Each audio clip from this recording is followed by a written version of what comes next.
তো একটি মেয়ে, নাম তার আমিনা। খুবই মিষ্টি, ভদ্র আর সবার প্রিয়। প্রতিদিন সে কুরআনের আয়াত পড়তো, বিকেলে বসে বসে আকাশ দেখতো। একদিন সে দেখতে পেল একটি পাখি উড়ে তার কাছে এলো। পাখিটির ডানা ভাঙা। ক্ষুধার্ত ছিল।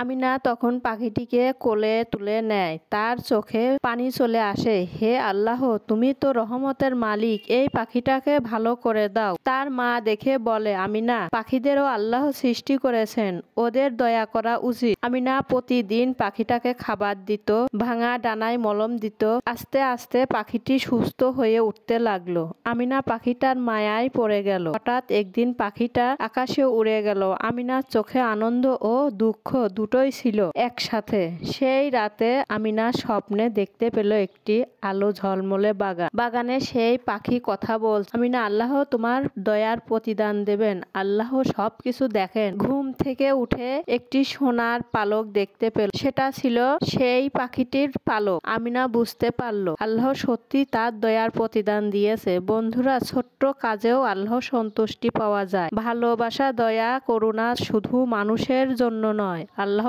সব সৃষ্টির জন্য। ছোট্ট পাখিকে সাহায্য করলেও আল্লাহ তাতে খুশি হন। বন্ধুরা, চ্যানেলটিকে সাবস্ক্রাইব, লাইক ও শেয়ার করবে।